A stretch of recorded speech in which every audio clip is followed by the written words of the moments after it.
वस्त्रं यत्र विहाय शीप्रिविपुले स्थातुं क्षणं नाक्षमं तत्रास्ते गुणरत्नरोहणगिरि यो देवदेवो महान् चित्रं नात्र करोति कस्य मनसा दष्टापुरे श्रीपुरे सश्री पार्श्वजिनेश्वरो विजयते दिग्वाससां शासनम् पत्र टिके न जहाँ अधर में गुण रत्नों का गिरिवर हो कितना विस्मय किसे नहीं हो चलो देख लो सिरपुर को देवों के भी देव पार्श्व जिन अंतरिक्ष में शांत रहे युगों युगों तक दिगंबरों का जिन शासन जयवंत रहे।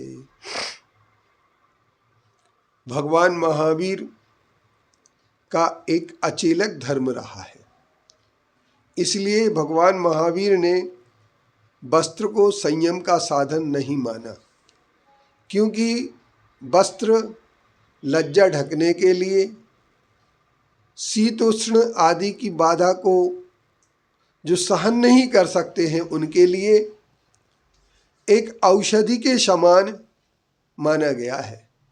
लेकिन कभी किसी ने किसी पेचिश के अतिसार जिसका हो रहा हो, उसे अतिसार की औषधि के लिए यदि अफीम को दवा के तौर पर लेने के लिए कहा और उसने अफीम को धीरे धीरे लेना शुरू किया और अफीम का आदी बन गया, ठीक इसी तरीके से वस्त्र को यदि बाधा लज्जा को जीतने के लिए, लज्जा न जीत पाने वाले के लिए औषधि के तौर पर कहा गया, शीतोष्ण की बाधा को सहन न करने वाले के लिए, मच्छर डांस आदि के सहन न करने के लिए औषधि के तौर पर माना गया, लेकिन वह धीरे धीरे वह उसका वस्त्र का दुरुपयोग करने लगा। ऐसी परिस्थिति में वस्त्र को ग्रहण करने की जो बात कही गई है, तो पिंड नियुक्ति में वस्त्र को धोने की और सुखाने की विधि को भी बताया गया है। जब वस्त्र को धोते हैं तो उस समय यह कहा गया कि साधु वहाँ पर बैठा रहे और देखता रहे कि कहीं कोई चोर वस्त्र को न ले जाए। ऐसी परिस्थिति में भय का और शोक चिंता का दो का कारण वस्त्र बनता है। वस्त्र को धोने की आवश्यकता इसलिए पड़ती है कि उन्होंने कहा कि वर्षावास के पहले वस्त्र को धो ले। यदि वस्त्र को नहीं धोएंगे तो वह वस्त्र जो है ना, उसमें नीले हरे कलर की एक लेयर जम जाएगी, जिससे त्रस जीव तक उसमें पैदा हो जाते हैं, जुआ आदि भी पैदा हो जाते हैं। और यह भी कहा गया है कि वस्त्र को 2 ऊनी वस्त्र भी धारण करें, ताकि वह वस्त्र के जुए वगैरह जो है ना, वे उसमें से बाहर से भीतर न जा सकें। ऐसी परिस्थिति में वस्त्र जो होता है जीव हिंसा का कारण, भय का कारण, चोरी का कारण, और हम ये कह सकते हैं कि वस्त्र जो होता है वह चिंता और शोक का भी कारण बनता है। और जो वस्त्र को धारण करते हैं वे निरंतर संयम से दूर रहने की ही बात सोच पाते हैं। इसलिए वस्त्र को संयम का साधन नहीं माना जा सकता है। मात्र वस्त्र जो होता है वह किसी भी प्रकार से काम आदि वासना को जिनके जीती नहीं जाती है, वे वस्त्र को धारण करते हैं। ऐसी परिस्थिति में दिगंबर मुनि निश्चिंत निष्काम वृत्ति के होकर के अपने जीवन में निस्संग हम जिनानाम होकर के वो अपनी आत्मा में लीन होते हैं। और ऐसे निस्संग रहने वाले दिगंबर साधु ही सच्ची साधना करते हैं और संयम को प्राप्त करते हैं।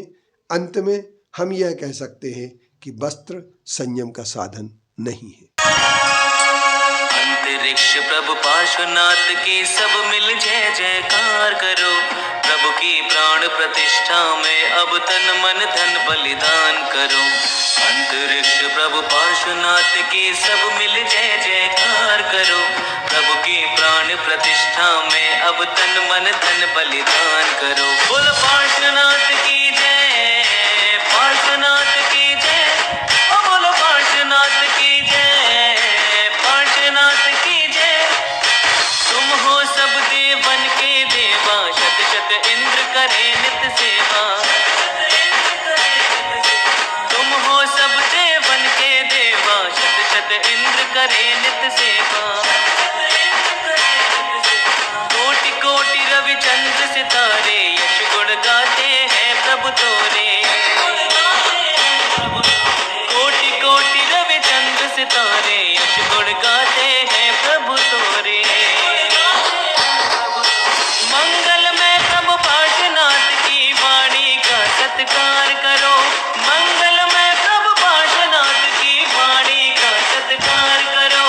प्रभु की प्राण प्रतिष्ठा में अब तन मन धन बलिदान करो। अंतरिक्ष प्रभु पार्श्वनाथ की सब मिल जय जयकार करो। प्रभु की प्राण प्रतिष्ठा में अब तन मन धन बलिदान करो। बोलो पार्श्वनाथ की जय, पार्श्वनाथ की जय, ओ बोलो पार्श्वनाथ की जय, पार्श्वनाथ की जय। तीर्थ क्षेत्र पावन शिरपुर के तुम हो 23वें तीर्थंकर। तीर्थ क्षेत्र पावन शिरपुर के तुम हो 23वें तीर्थंकर। तुम हो परम पवित्र दिगंबर, कभी न थे प्रभु तुम श्वेतांबर। तुम हो परम पवित्र दिगंबर, कभी न थे प्रभु तुम श्वेतांबर। पूर्ण दिगंबर की महिमा का त्रिभुवन में उद्घोष करो। पूर्ण दिगंबर की महिमा का त्रिभुवन में उद्घोष करो। प्रभु की प्राण प्रतिष्ठा में अब तन मन धन बलिदान करो। अंतरिक्ष प्रभु पार्श्वनाथ की सब मिल जय जयकार करो। प्रभु की प्राण प्रतिष्ठा में अब तन मन धन